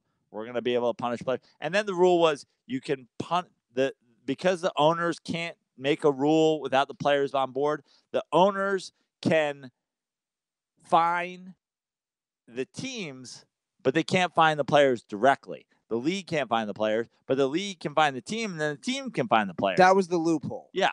Yeah. It's confusing. It's convoluted. That's for sure. I hope honestly, and you obviously saw the story, right? That the NFL made more money last year than it ever made. Yeah. Yeah. So the whole no one's watching, make America great again, the whole boycott last year, that didn't work at all. It didn't work at all. No. I mean, I saw the only thing it worked to do is keep Colin Kaepernick off the Texans. So you guys went 4-12, and keep Colin Kaepernick off the Dolphins, and people lost thousands of dollars to us, and then, we're millennials and didn't pay up and took a selfie instead, and, all kinds of stuff. But the league accomplished nothing, and the boycotts accomplished nothing. The league actually made more money than it ever had. The league made $8 billion in revenue last year. Yeah. $8 billion. The most it's ever made. Revenue was up for every single team. So the boycott didn't affect shit. Just like it won't affect shit if you boycotted, though. Well, again, because a lot of that money was off the TV deals, which are already set in place. Right. Absolutely. But the difference is that I am not boycotting to affect the league whatsoever. It's just a personal choice. I'm boycotting because I'm not going to fucking support it. The idea that that the Make America Great Again people think that they have some, look at what we're doing. Look at it. Look at us. We'll fucking, no, you're not doing anything, because people are still going to watch. So it doesn't matter. But my thing is, I'm not going to give my money to it. I'm not going to fucking support it. But I'm not going to go around going, look, the numbers are down. It's like, that's not going to happen. Yeah. I know how shit works. Well, my opinion is this issue, if they don't solve it, is a long-term, not a short-term issue for the NFL. It's a long-term issue. I believe less people will play. Well, the owners, and you and I talked about this actually the other day at my pool, the owners of the NFL, and actually we've talked about this on Dirty Sports, Joe. I've said it before. The owners of the NFL, to me, are more just out of touch with the fans, let's talk about the fans, than any league, than the NBA, the Major League Baseball. I can't speak for NHL because I don't watch it. But my point is this. When you see these ticket prices, and the Rams and Chargers now for their new stadium in Inglewood, ticket prices that came out, when you see these ticket prices, it literally looks like a joke. Yeah. For the Rams' new stadium, the Rams, who we know have trouble drawing people on both the home and away side. Boring. The cheapest tickets for the Rams, or as far as the seat license concerned for the new stadium, is $15,000. That's for a seat license. Yeah, that's just for the right to buy the tickets. And those are in shitty sections of the new stadium. Yeah, it's stupid. But it's there because it's in LA, and they've done this in a lot of cities. It's all targeting corporations. They want people to buy the tickets. Oh, you don't have to buy it. Your company can buy it. And then you guys can all have the seats and you can do whatever. And it's like, you know what that makes for? Shitty fans. Different people in those seats every week. Like, people that have that money to buy those tickets are not the kind of people that are going to be there fucking tailgating. And they're not going to be the kind of people that are screaming for their team. Well, here's the deal. It's going to be the people that are like, oh, look at me. We're all at the ballpark. But that's my point. Now, this isn't the whole stadium. In fact, this isn't the majority of the stadium. If you read into the seat licensing, this is basically 25%. It's still 25% of stadium. Right. The minimum $15,000. It goes up to $100,000 just for a seat license. And you bring up the good point. That's my point. I've been to 2 Rams games now. The Rams fans that are there are the good, for the most part, the type of fans that go to Dodgers games. It's like a Mexican family of 4 that is bringing, money. What about the Shaborings? Or the Shaborings, who aren't going to get a license for the new stadium. Shabelli's already told us. But that's my point. You're eliminating loyal fans. This is where the owners are so out of touch. And it's not just LA. It's Dallas. It's wherever. But it's not. But you know what? They don't give a fuck, dude. But you know what? They're not really out of touch. They're in touch with money. They want to make as much money as possible. But that's the point. So it's not a matter of being out of touch. I don't think that they don't know that this gets rid of the common man. They don't care. That's the answer. But they don't give a shit. Fuck them then, dude. Well, I mean, exactly. But it's true though, dude. Right. Like, I get that football is only 8 home games. They don't care about the working man watching the games. And they don't care about the working man playing the games. They just care about money. That's why they're the worst group of owners. Like I said, of all the sports. Dude, you would never see this from a Mark Cuban. You would never see this. The NBA, it's why the NBA is the best league. It's why the NBA is beloved worldwide. It's why the NBA continues to grow. It's that they have owners, like you said, like a Mark Cuban, who that's like a guy who has new money, who's like, I know what it's like to be a basketball fan, so now I want the experience to be good for me if I was a basketball fan. It's the same way. Baseball is can be just as bad. Baseball, especially when Selig was commissioner, Selig, I mean, the Mets have been mismanaged forever.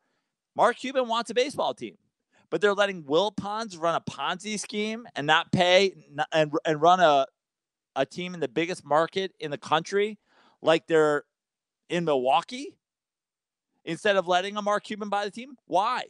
Because it's this old boys club and this is the way we do it and we pick our. It's like, no, fuck it. Be like the NBA. Whoever wants it. P. Diddy wants a team. Give him a fucking team. You got a checkbook? Here. Jay-Z's going to be the fucking owner? Great. We love it. Now everybody loves us. It's just stupid. And the NFL is the biggest and the biggest example of it ever. It's like you always say, old, rich, white, oil magnates, all this shit. And they're just people who are like, we're just here to make money. Yeah. We're just here to make money.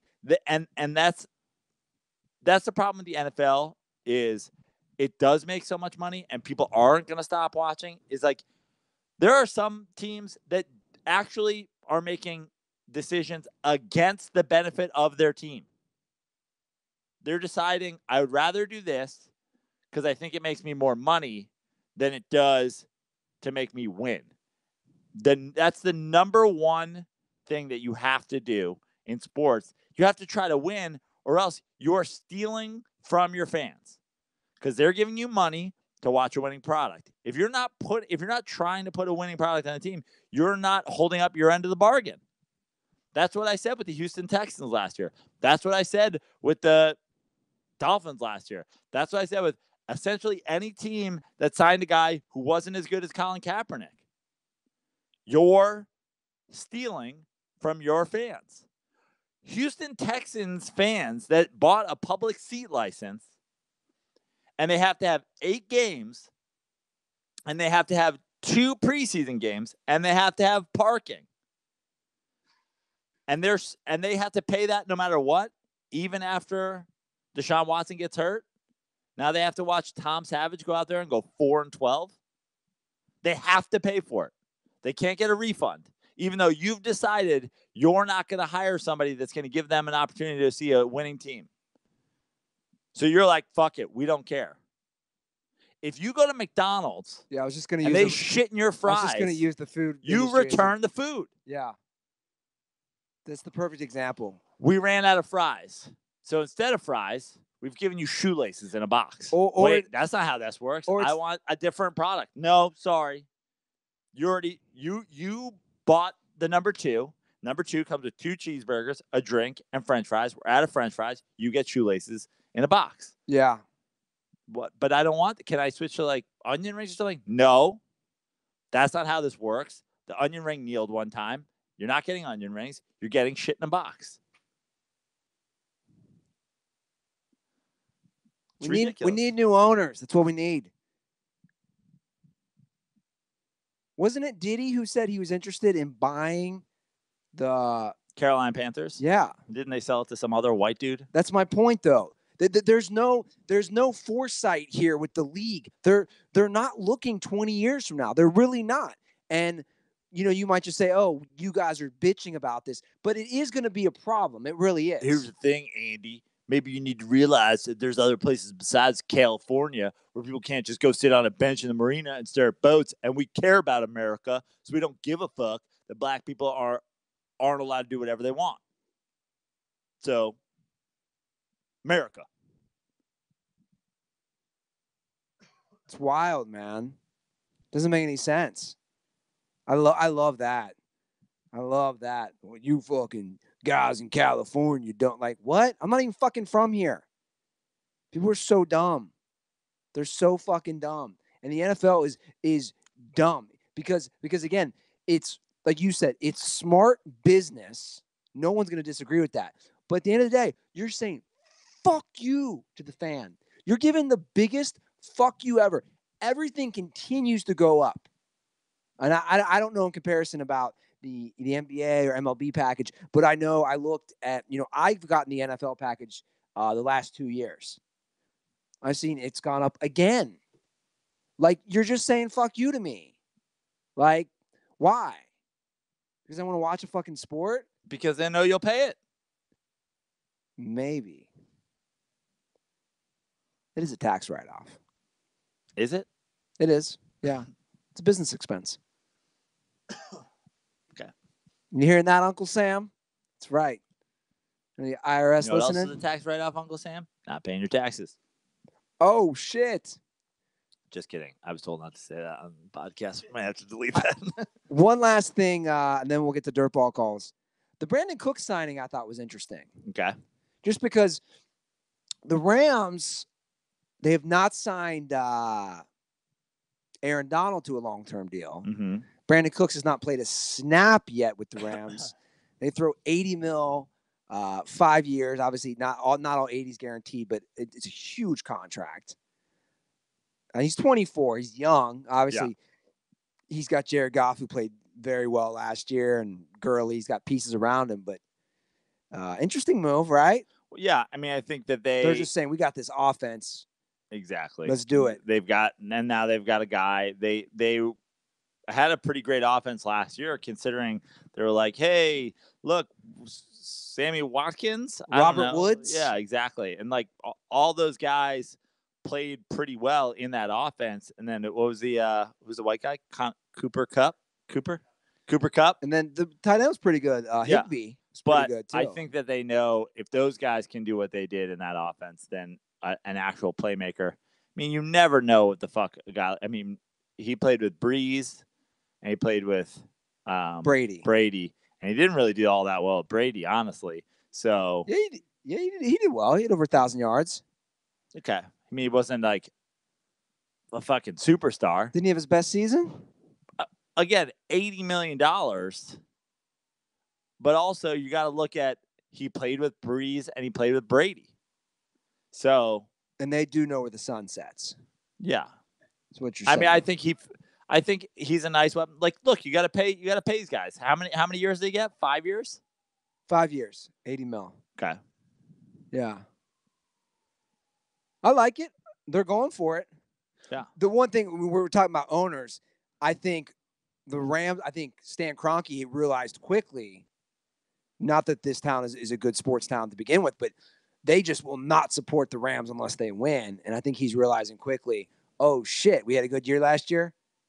You know, we add Ndamukong Suh. He's Brandon also trying to sell $100,000 PSLs. Exactly. So that's what I'm saying. He's smart enough to know that. Of course. Then he'll get everybody's money. He'll get everybody stoked for the new team. Oh, look how good we are. And then he'll probably fucking do what a lot of these owners do. And he goes, okay, you got your season tickets. I got your PSLs. You all own seats now. And now it's on you if you want to get rid of them. Yeah. Peace. Sure. You want to do some DirtBall calls? Sure. Let's do it, man. Let's get those headphones on and hear from the people. All right. Our first DirtBall call is going to be from, you know what? Let's play the teaser. Let's give our boy Beverly Dillon Motivated a shout out. DirtBall calls. Trevor, you're killing me. DirtBall calls. DirtBall. Did we just kill everyone's ear? We got the kill my ear. DirtBall calls. Trevor just looked at me like Ruther, what are you doing? Okay. Our apologies to anyone who we're gonna get sued for that. Speaking of suing. All right, CT, our boy CT, big announcement.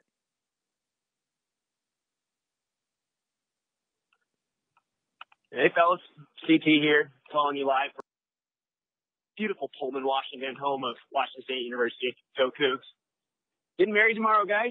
Just wanted to let y'all know. It's been a long, crazy journey. Just wanted to thank you, Brano and Andy, for all the tussling you've been doing. And DirtBalls, it's possible. You can find a lady. Settle down with her. She understands the DirtBall fam. Understands most of your savages. But I want to say big thanks to Joe and Andy and all the guys, people at the fam I've met. Everyone's been great. Anyways, have a good day, guys. And Billy Madison's the best Adam Sandler movie. And I take back my Top Gun overrated comment. Oh, so he takes back Top Gun as an overrated. Great. Billy Madison. Or did he say Happy Gilmore? Billy Madison. Billy Madison. So that wasn't even one we were debating. Okay, so by the way, I think it's a good piece of advice. Like, he's encouraging dirtballs that you can find a lady. Yeah, I mean, is that advice? But is that where we're at? First of all, congratulations to yes. CT. And I was just up there when I was just up in Seattle a couple weeks ago. He was all turned. He was all drunk. He's like, "You got to come to the wedding." So sorry I couldn't make it. CT. Congratulations. Is that where we're at? Nice lady. Is that where we're at though with our fan base? Like, you guys can find a lady too. Like we have so many dudes out there who can't get a lady that we're like, you can do it. Who knows? Okay, let me ask you this question. I love you guys. I love you dirtballs before I ask this. You just know that. What percentage of our listeners have not had sex in the last 6 months?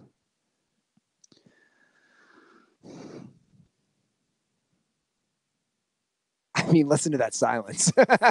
Well, I'm trying to factor in. I mean, you have to factor in. We do have a lot of young fans, a lot of married fans, right? Two sexless groups.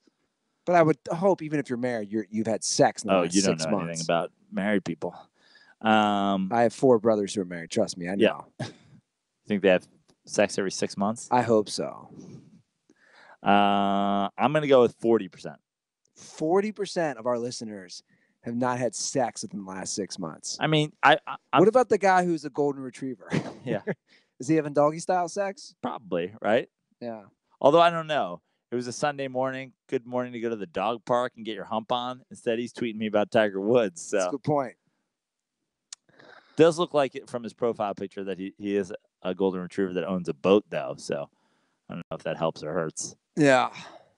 Dogs can do a lot these days, man. I mean, think about how many people tweeted us. What would you say? Here's a better one. If you don't have a profile picture, what do you think the percentage of people that don't have a profile picture of themselves have had sex in the past 6 months? I mean, if you're afraid to just have your face on something, are you going out to bars, like meeting women, talking to them? No, that 40% is suddenly down to at least 20. I mean, you're going to slice it right in half. Yeah. Easily. I mean, that's a whole new podcast we could do here at DSPN, giving tips on how to just talk to girls, how to talk to people. Just you mean like, look, first things first, you just have to be confident. If you're not confident enough in your opinions, that's tough to have, though. To put your face on them. Well, get the ball rolling. It's a snowball effect. Just be more confident. Stop hiding behind a picture of your dog. Start there. But, my job. You don't have a job. You're a fucking golden retriever. Okay, let's get to... Also, you don't have to worry about your job if you don't tweet stupid shit. Exactly. Right? Let's get to another call.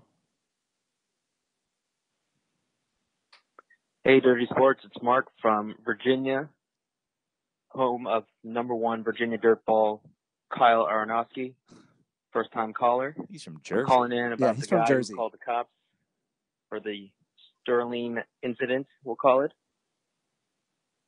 He must be a punk bitch because he must have gone to Herndon High School. Shout out West Potomac High School, North Virginia. Get to your fucking question. Either way, question for you guys. What's the strangest scenario you have gotten for having the cops called on you? All right. That's both Andy, Joe. Hell, even throw the interns in there as well. Condoms are for the Washington Redskins. Peace out. Let's see. The strangest thing I've had the cops called on me. I just shared it recently, without a doubt. Those women at the hostel show who were heckling, and I kick them out of the comedy show. The one lunatic claims I assaulted her, calls the Santa Monica Police Department. I mean, you can't get much wackier than that. Yeah. But I have a great story of one from college where a girl, she didn't call it on me.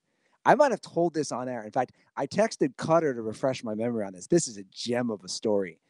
So New Year's Eve, freshman year, college break. I'm back in Cincinnati. Remember Buddy Bell? Yeah.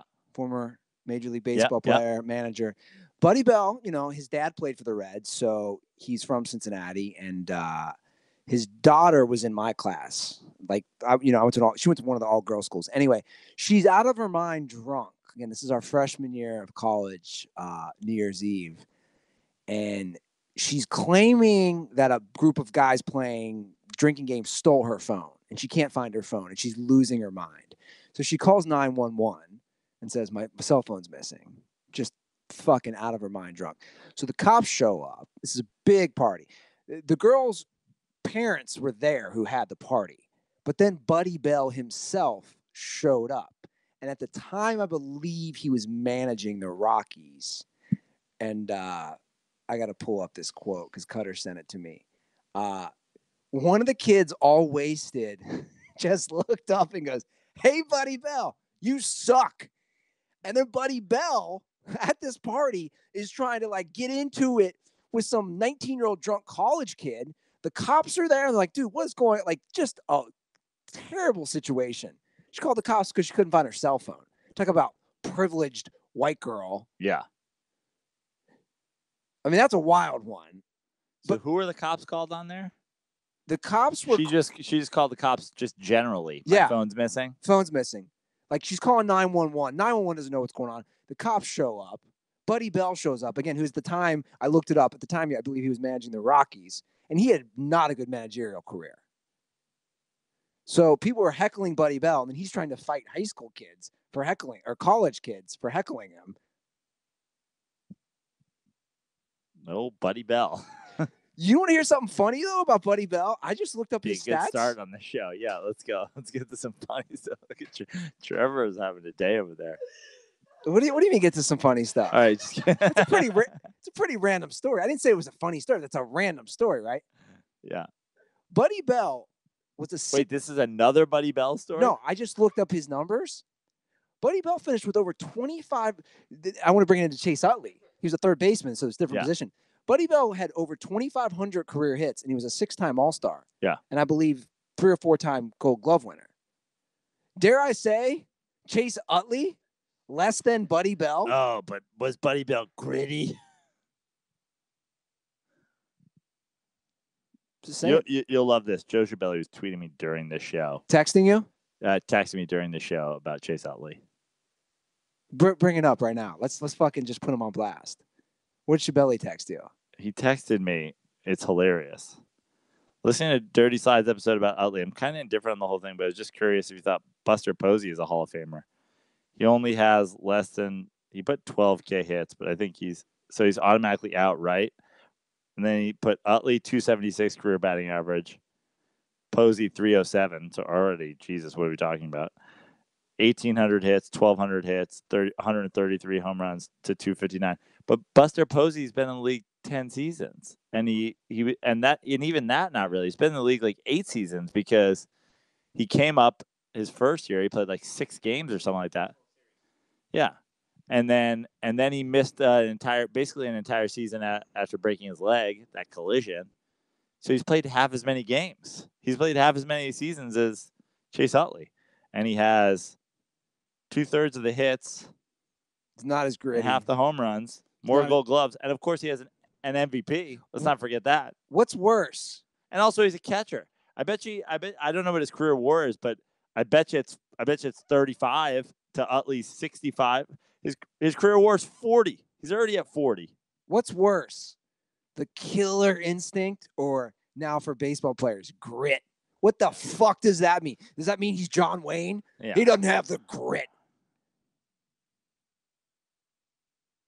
It's great. Cool. And that's something you can factor into whether or not, you want gritty guys on your baseball team if you're a GM or a manager. Just doesn't have any fucking place in the Hall of Fame. Next time I see, show me a Craig Counsell had grit. Show me a fucking, Hall of Fame plaque that has the word grit on it. Show me anything that's not a John Wayne movie that says grit on it. I mean, come on. It's fucking ridiculous. I think my best cops got called on me story was me and my friend were in high school looking for something to do, get drunk. We went down to the local skating rink. I think we were planning on going ice skating drunk. And there's a Pee Wee hockey game going on. So we just decided to drink and watch Pee Wee hockey. And this coach skated off the ice. And he came up to us and he goes, first of all, take your beers and get out of here. And second of all, take your beers and get out of here. And we were drunk and we just started laughing in his face. I was like, wait, the first thing you said and the second thing you said were the same. You didn't need to say 1 and 2. I was like, you're just repeating yourself. And the guy was like, I said, get out of here. And I was like, we're just trying to watch hockey, bro.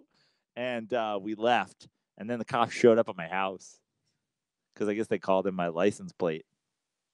So we went back to my house and the cops showed up and they're like, we just at the rink all drunk. I was like, what are you talking about? We're just high school kids. Why would we go to the skating rink? And they're like Pee Wee hockey games or something. The guy's like, yeah, I thought that was a weird call too. All right, have a good day. So there's an instance. The cops were totally fine, Joe Prano. Yeah. Just saying. You put the blue on blast last episode. Yeah. Sounded like perfectly reasonable law enforcers. Well, we can get into a whole discussion about that. All right. My mom was good friends with the local police. Well, before we do that, white privilege. Before we do that, let's get to another call. What's up, guys? It's Randy in Chattanooga. I just wanted to know y'all's opinion on Terrell Owens doing his Hall of Fame speech at UTC here in Chattanooga, which I will be working. I'm very excited to watch that. I've heard a lot of people say that he's disrespecting the Hall of Fame by not doing it in Canton and opting to do it here. I personally think it's awesome. Go Mox. But yeah, I just want to know y'all's opinion on it. All right, stay dirty, boys. I think it's fucking dope. Yeah, so he's giving the speech. I knew he wasn't doing it at the Hall of Fame. I didn't know he was doing it at his college. Yeah. Good. It's fucking dope. This goes back to exactly what we were saying. Just because the fucking league and the owners and the writers, whatever, it's like, it's not about you guys. It's about the players. That's what we're all paying to watch. That's what the entire thing is about, is watching these players. He's the second leading receiver in the history of the NFL. Let him do whatever the fuck he wants. That's what you earn the right to do. He broke his leg playing the game of football, came back, and played in the Super Bowl. This is what these guys do. They put their body, their health, their life on the line to play a game, and then you're going to disrespect him because why? He doesn't celebrate the way you guys like to celebrate. He doesn't talk to the media the way you guys like. Fuck you. Dude, I kind of want to go. Well, he's around here all the time. In fact, he could have been playing today. Does he still play in the Venice Beach League? I don't know. The playoffs are on now. Yeah, I know. I'm not like a Terrell Owens fan. Yeah, no, I don't give a shit. No, me either. But I 100% agree with you. But like, who gives up? Like the idea that, first of all, that he didn't get in immediately. It's absurd. People are talking about Chase Utley should be in the Hall of Fame. Can you imagine if Chase Utley just retired with fucking the second most home runs ever instead of the 450th most home runs ever? Can you imagine if you retire with 4,000 hits instead of 1,800? And he didn't get in? These writers that did not vote for T.O. in right away shouldn't be allowed to be writers. I was just going to say they should have everything revoked. It's absurd. He's the second most yards of all time. He was a game changer for 3 different organizations. Even at the end, his last year for the Cincinnati Bengals, dude, he put up great numbers for an old wide receiver on a shitty team because he didn't celebrate the way you liked, or he was cocky, or he did sit-ups. Is that the last of our calls? We got one more. Oh, he's started giving me the janky headphones. Trevor gave me the ones that barely stretch, and I'm like pulling my neck muscles. All right, let's get one more call. Trevor's wearing the good fucking pair. I know he is. Fucking not high Trevor's fucking suddenly. Yours are the longest. You have to get those shitty ones. We gotta switch this system. You need these ones because these are the shortest ones. I fucked us up. Well, the biggest fuck up was you almost spilling a beer over the $500 Zoom mic system. Content, unbelievable. Hey, what's up, Andy, Joe? This is Brad from Atlanta. I was just listening to the... No, we did that one last episode. Good Lord. Can somebody here do their job properly? Anybody?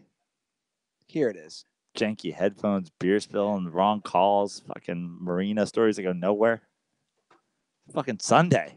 Yeah, motherfucker, while you were getting all fresh and ready in your flag and anthem gear, yeah. I was busy trying to throw a rundown together after being in the sun for 7 goddamn hours. You talk about thusting. Let's get to the call, Prano. Hey, what's up, guys? This is Double D from Indiana. Just listened to DirtBall calls, and there was a mention of the Bayou, and it made me realize that we haven't heard from Coach Ogeron in a while. So I wanted to see if he's still, slurping on some of that Bengal Tiger purple gold dick. Anyway, with training camp coming up, it'd be nice to hear from him. Condoms are for boilers. Suck my Bayou cock-sucking dick. Coach O, it has been a minute. Do we have any news from down in the Bayou? Anything happen? Well, how long are we away from college football? We are probably, I would guess. It don't matter how long we are away. College football never sleeps, Andy Ruther. College football wait 265 to 365 days a year. If you think that college football sleeps, you don't know anything about college football. You all right, Coach? No, I'm absolutely not. I've been yelling at myself in the mirror for going on 9 weeks now, just getting ready for college football to start up. We had spring practice down there in the bayou. Ooh, it was hot down there. And I was yelling at them boys in spring practice. And then we go on to summer break. And you know I love me this summer break. I go down to the bayou. I take out one of them floaty boaty things. I go hunt the alligators. And then I go out fishing. But nothing. Not even arresting an alligator with my bare hands gets me excited. I think about playing the first game at Tiger Stadium. Well, real quick, Coach, I know you're on limited time here. Your first game, it's a big one against the U. Oh, the University of Miami. Well, I've been looking at this game on the schedule. You think the 7th floor crew is a dirty bunch? You come down to the bayou, I'll show you an 8th floor crew. We go up one more floor. You take it, and we ain't taking the elevator. Oh no, sorry, we taking the stairs. We're going all the way up them stairs, and we coming up from another floor. You know what I'm saying? You come down here to the bayou, you come and play the Tigers. Oh, Miami is about to get real. You think 2 Live Crew ran a train? You should see me and the Bengals run a train on the alligators in practice. That's just bestiality, Coach. I don't know where you're going with that. Yeah, well, you know what? Sometimes these millennials need a little bestiality in their lives. Start preparing. You can fight a gator. You can fuck a gator in the ass. You can definitely tackle a man. You ever hear that saying, Andy Ruther? Goddamn. I've been saying that all summer. I got them to paint it in the locker room. It says it right there on the wall.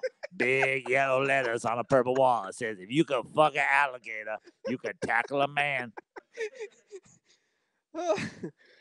I'm thinking about having them put it. I think about joining them. All these millennials in the locker room. They all got their Snapper chats and their face filters. And I said, you know what?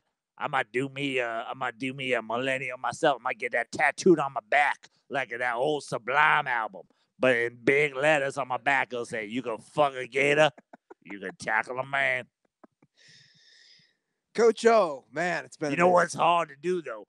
It's hard to train to play a hurricane. A hurricane, that's a force of nature. So what I've been doing, I've been taking the boys down there. I've been shooting them with hoses and wind machines. I've been throwing chairs at them like a hurricane coming through a town. I've been telling them, hey, board up the windows, boys. A hurricane coming.